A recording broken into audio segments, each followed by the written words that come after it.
আসসালামু আলাইকুম রহমতুল্লাহ। নবম ও দশম শ্রেণীর শিক্ষার্থীবৃন্দ, আশা করছি ভালো আছো। আম, ইসলাম শিক্ষা বই 2026-এর চতুর্থ অধ্যায়ের নমুনা প্রশ্ন নিয়ে আমরা কথা বলছিলাম ধারাবাহিকভাবে। আজকের ক্লাসে আলোচনা করব চতুর্থ অধ্যায়ের নমুনা প্রশ্নের যে দুইটা সৃজনশীল আছে তার প্রথম সৃজনশীলটা নিয়ে। যেহেতু সৃজনশীল প্রশ্ন, সুতরাং আমাদেরকে উদ্দীপকটা খুব ভালো করে খেয়াল করতে হবে। এখানে যে উদ্দীপক আছে, এই উদ্দীপকে তিনটা দৃশ্যপট দেওয়া আছে। দৃশ্যপট 1, জনাব ক একজন তরুণ প্রকৌশলী। বিদেশে উচ্চশিক্ষা গ্রহণ করার পর তার অর্জিত জ্ঞান ও দক্ষতা কাজে লাগানোর জন্য তিনি দেশে ফিরে আসেন। তিনি একটি প্রযুক্তিভিত্তিক প্রতিষ্ঠান তৈরি করেন। তার প্রতিষ্ঠানে বহু মানুষের কর্মসংস্থান সৃষ্টি হয়। এই প্রতিষ্ঠানটি চাষাবাদের জন্য আধুনিক যন্ত্রপাতি তৈরি করে। এই যন্ত্রপাতি ব্যবহার করে কৃষকগণ সহজেই ফসল ঘরে তুলে আনেন। আমরা দেখতে পাচ্ছি এই দৃশ্যপটের মধ্যে যে গল্পটা তুলে ধরা হয়েছে, এই গল্পের মাধ্যমে স্বদেশ প্রেমের একটা উজ্জ্বল দৃষ্টান্ত এখানে ফুটে ওঠে। দৃশ্যপট 2, জনাব খ একজন ক্ষুদ্র ব্যবসায়ী। তিনি দোকানে যাওয়ার পথে সড়ক দুর্ঘটনায় শিকার হয়ে আহত, হসপিটালে ভর্তি হন। হাসপাতালে চিকিৎসা করাতে গিয়ে তিনি নিঃস্ব হয়ে পড়েন। যেহেতু ক্ষুদ্র ব্যবসায়ী, ঘটনা শুনতে পেরে খ এর বন্ধু গ হাসপাতালে ছুটে যান। সুস্থ না হওয়া পর্যন্ত খ এর পরিবারের যাবতীয় ব্যয়ভার গ্রহণ করেন। খ সুস্থ হলে গ তাকে ব্যবসার জন্য বিনা সুদে নগদ 5 লক্ষ টাকা ধার দেন। এখানে দেখতে পাচ্ছি মানব সেবার একটা উজ্জ্বল দৃষ্টান্ত দৃশ্যপট 2। দৃশ্যপট 3, ক অঞ্চলে নানা ধর্মের লোক বসবাস করে। তাদের প্রত্যেক ধর্মের লোকদের জন্য রয়েছে আলাদা উপাসনালয়। এই উপাসনালয়ে তারা নিজ নিজ ধর্মীয় আচার অনুষ্ঠান পালন করেন। সকল ধর্মের লোক শান্তিপূর্ণভাবে তাদের ধর্মীয় উৎসব পালন করেন। ক অঞ্চলের মানুষ একে অন্যকে সম্মান করে। এখানে একটা সাম্প্রদায়িক সম্প্রীতির উদাহরণ দেখা যাচ্ছে। তাহলে তিনটা দৃশ্যপট আমরা পড়লাম।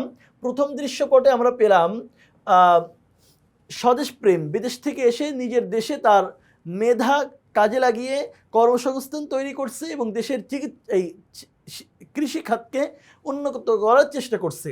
দৃশ্যপট 2 আমরা দেখতে পেলাম মানব সেবা, বন্ধু হসপিটালে ভর্তি, এই জন্য সেখানে গিয়ে চিকিৎসা করিয়েছে এবং সুস্থ হওয়ার পরে ব্যবসার জন্য বিনা সুদে 5 লক্ষ টাকা ধার দিয়েছে। আর দৃশ্যপট 3 আমরা দেখতে পেলাম সাম্প্রদায়িক সম্প্রীতি। এখন আমাদের সামনে এখানে 4টা প্রশ্ন আছে। আমাদের এখানে প্রথম প্রশ্ন, মিতব্যয়িতা কি? 2 নম্বর প্রশ্ন, পবিত্রতা ইমানের অর্ধেক ব্যাখ্যা করো। 3 নম্বর প্রশ্ন, যেটা গ নামে উল্লেখ করা হয়েছে, দৃশ্যপট 1-এ জনাব ক এর কর্মকাণ্ডে আখলাকে হামিদার কোন গুণটি ফুটে উঠেছে ব্যাখ্যা করো। এবং ঘ, দৃশ্যপট 2 ও দৃশ্যপট 3-এ আখলাকে হামিদার যে গুণসমূহ ফুটে উঠেছে তা চিহ্নিত করে দেশের শান্তি ও উন্নয়নের জন্য কোনটি ভূমিকা রাখে বলে তুমি মনে করো। এখানে দৃশ্যপট 2 ও 3, দৃশ্যপট 2-এ আমরা পেয়েছিলাম কি? মানব সেবা। 3-এ পেয়েছি সাম্প্রদায়িক সম্প্রীতি। এখন এই দুইটা চিহ্নিত করলাম দেশের শান্তি ও উন্নয়নের জন্য কোনটি ভূমিকা রাখে বলে তুমি মনে করো। আমরা তো মনে করি দুইটাই, মানব সেবা এবং সাম্প্রদায়িক সম্প্রীতি। উত্তরের সপক্ষে যুক্তি দাও। আমরা প্রথম প্রশ্ন নিয়ে আলোচনা করছি, মিতব্যয়িতা কি? মিতব্যয়িতা কি মানে অতিরিক্ত খরচ না করা এবং প্রয়োজন যেখানে সেখানে খরচ করা, এই দুইটার মাঝামাঝি যে জিনিসটা আছে এটাকে বলে মিতব্যয়িতা। যেখানে যতটুকু প্রয়োজন সেখানে ততটুকু খরচ করা। মিতব্যয়িতা হলো অপচয় ও কৃপণতা বর্জন করে নিজের প্রয়োজন অনুযায়ী মধ্যম পন্থায় সম্পদ ব্যয় করা। অপচয় ও কৃপণতা, অপচয় বেশি খরচ করা আর কৃপণতা খরচ না করা, এই দুইটা বর্জন করে নিজের প্রয়োজন অনুযায়ী মধ্যম পন্থায় সম্পদ খরচ করা, এটাকে বলা হয় মিতব্যয়িতা। আশা করি বুঝতে পেরেছ। খ নম্বর প্রশ্ন হলো, পবিত্রতা ইমানের অর্ধেক। পবিত্রতা অর্জন করা এটা হলো ইমানের অর্ধেক, ব্যাখ্যা করো। আমরা বলছি রাসূলুল্লাহ সাল্লাল্লাহু আলাইহি ওয়াসাল্লাম বলেছেন পবিত্রতা ইমানের অর্ধেক। এ বাণী থেকে বোঝা যায় যে মানুষের শরীর, মন ও পরিবেশের পরিচ্ছন্নতা ইমানের গুরুত্বপূর্ণ অংশ। শরীর ও মন পবিত্র না থাকলে ইবাদতে মনোসংযোগ আসে না এবং তা আল্লাহর নিকট গ্রহণযোগ্য হয় না। আল্লাহ বলছেন ওয়াসিয়াবাকা ফাতাহহির, তোমরা তোমাদের পোশাককে পবিত্র করো। তো পোশাক যদি পবিত্র না হয়, মন যদি পবিত্র না হয়, তাহলে ইবাদতে মনোসংযোগ আসে না এবং আল্লাহ সেই ধরনের ইবাদত গ্রহণ করেন না। নিয়মিত অজু গোসল এবং পরিচ্ছন্ন থাকার মাধ্যমে একজন ব্যক্তি সুস্থ, সতর্ক ও মনোসংযমী হয়। অতএব পবিত্রতা শুধুমাত্র বাহ্যিক স্বাস্থ্য ও সৌন্দর্য নয়, বরং ইবাদতকে গ্রহণযোগ্য ও কার্যকর করার একটি অপরিহার্য শর্ত। এটি একজন মুসলিমকে আল্লাহর প্রিয় পাত্র হিসেবে গড়ে তুলতে সাহায্য করে। পবিত্রতা ঈমানের অর্ধেক। আমরা এখানে বললাম যে পবিত্রতা ঈমানের অর্ধেক। এই বাণী থেকে বোঝা যায় যে পবিত্রতার মাধ্যমে মানুষ শরীর, মন ও পরিবেশের পরিচ্ছন্নতা এবং গুরুত্বপূর্ণ অংশ।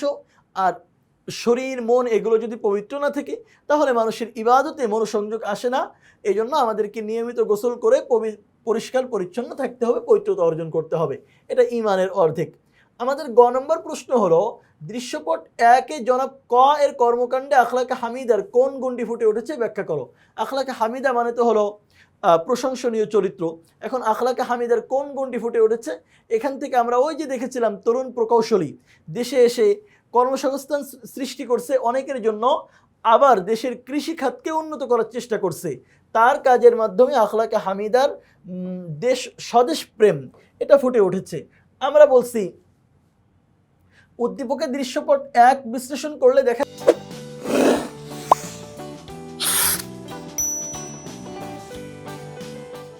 যায় যে জনাব ক এর কর্মকাণ্ডে স্বদেশ প্রেম, দেশের প্রতি ভালোবাসা, হব্বুল ওয়াতন আখলাকে হামিদার অন্যতম গুণ ফুটে উঠেছে।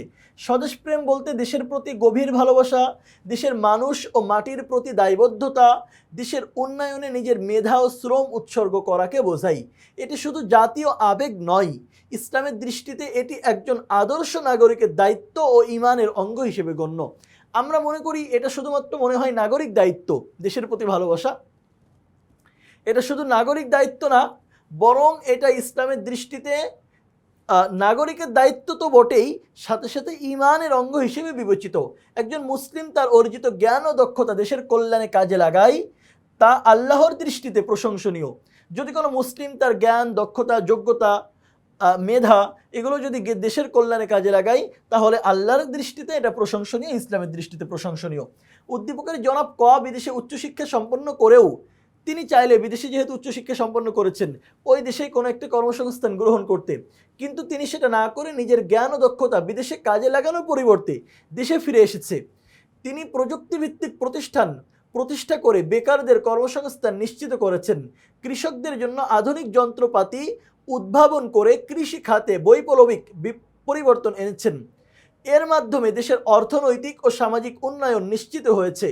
পরিশেষে বলা যায় জনাব ক ব্যক্তিগত স্বার্থের চেয়ে দেশের কল্যাণকে প্রাধান্য দিয়ে সে তার ব্যক্তিগত স্বার্থ ভালো থাকতো বিদেশে থাকলে, কিন্তু সেটা না করে দেশের কল্যাণকে প্রাধান্য দিয়ে স্বদেশ প্রেমের এক বাস্তব তো অনুকরণীয় উদাহরণ স্থাপন করেছেন।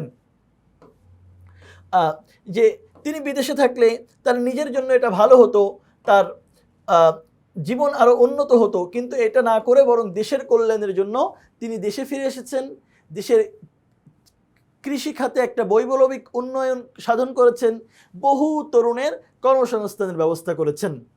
তাহলে আমরা আখলাকে হামিদার কোন গুণটি ফুটে উঠেছিল? তার মধ্যে স্বদেশ প্রেম, আমরা সেটা বিশ্লেষণ করলাম। দৃশ্যপট 2 যেখানে আমরা পেয়েছিলাম মানব সেবা, অসুস্থ বন্ধুর সেবা করা, এরপরে বিনা সুদে তাকে 5 লক্ষ টাকা ঋণ দেওয়া। এরপরে দৃশ্যপট 3 আমরা পেয়েছিলাম কি? সাম্প্রদায়িক সম্প্রীতি, সব ধর্মের মানুষেরা তাদের নিজ নিজ উপাসনালয়ে গিয়ে ইবাদত করে এবং তাদের মধ্যে একজন আরেকজনকে সম্মান করে। এখন প্রশ্ন হলো দৃশ্যপট 2 ও 3 সাম্প্রদায়িক সম্প্রীতি এবং মানব সেবা। মানব সেবা দৃশ্যপট 2, দৃশ্যপট 3 হলো সাম্প্রদায়িক সম্প্রীতি। আখলাকে হামিদার যে গুণসমূহ ফুটে উঠেছে তা চিহ্নিত করে আমরা চিহ্নিত করলাম দেশের শান্তি ও উন্নয়নের জন্য কোনটি ভূমিকা রাখে বলে তুমি মনে করো, উত্তরের সপক্ষে যুক্তি দাও। আমরা বলছি ঘ নম্বর প্রশ্নের উত্তরে যে উদ্দীপকের দৃশ্যপট 2 মানব সেবা, এটা আমরা আগেই চিহ্নিত করেছি। এবং দৃশ্যপট 3-এ সাম্প্রদায়িক সম্প্রীতি প্রকাশিত হয়েছে। যদি কোথাও কোনো দৃশ্যপটের কোনো কিছু চিহ্নিত করতে বলে কোনো উত্তরের ক্ষেত্রে, তাহলে প্রথম লাইনে আগে চিহ্নিত করে দেওয়া। আমাদের ঘ নম্বর প্রশ্নে যেমন চিহ্নিত করতে বলেছিল, আমরা প্রথম লাইনেই বলে দিচ্ছি দৃশ্যপট 2-এ আছে মানব সেবা, দৃশ্যপট 3-এ আছে সাম্প্রদায়িক সম্প্রীতি। এখন আমরা বলছি কোনটা দ্বারা কী লাভ হয়। মানব সেবা মানে আর্ত মানবতার দুঃখ ব্যথায় সহানুভূতিশীল হয়ে নিঃস্বার্থ সাহায্য করা।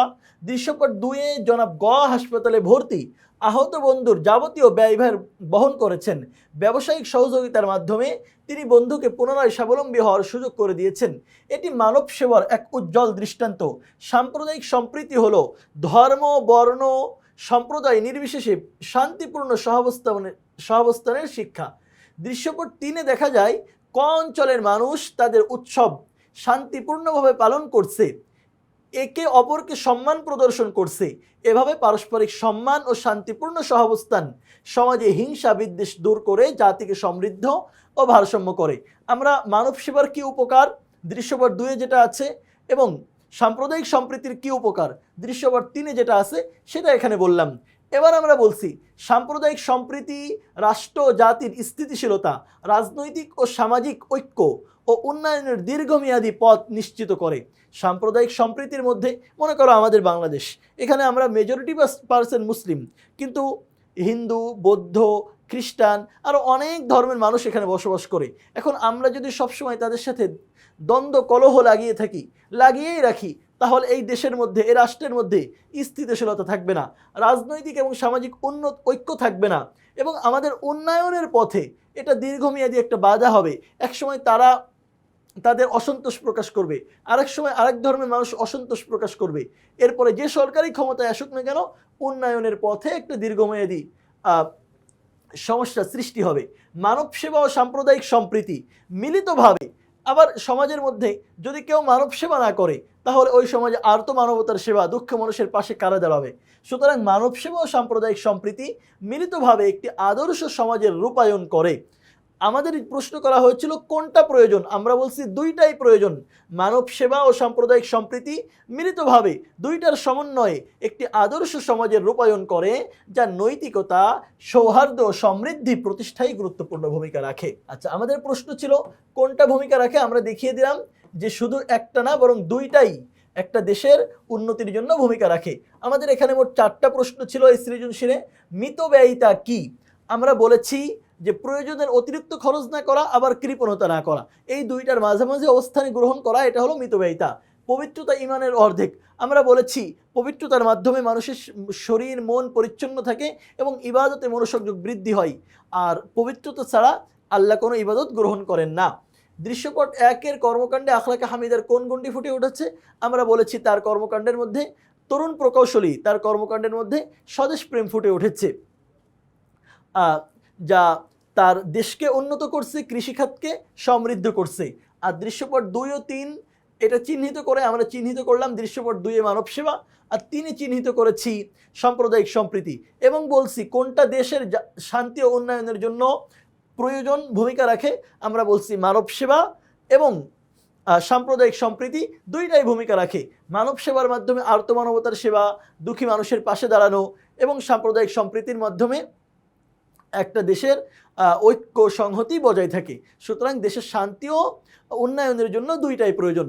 তাহলে অন্য কোনো প্রশ্নে যদি তোমাদের মিতব্যয়িতা, ইমানের অর্ধেক, পবিত্রতা সম্পর্কে আসে, তোমাদের যদি প্রশ্ন করা হয় মানব সেবা সম্পর্কে, প্রশ্ন করা হয় স্বদেশ প্রেম সম্পর্কে, জানতে চাওয়া হয় তোমাদের কাছে সাম্প্রদায়িক সম্প্রীতি নিয়ে, তাহলে আশা করি তোমরা তার উত্তর দিতে পারবে। পরবর্তী ক্লাসে তোমাদের সাথে দেখা হবে, এই আশা ব্যক্ত করে এখানেই বিদায় নিচ্ছি। আল্লাহ হাফেজ। আসসালামু আলাইকুম ওয়া রাহমাতুল্লাহি ওয়া বারাকাতুহু।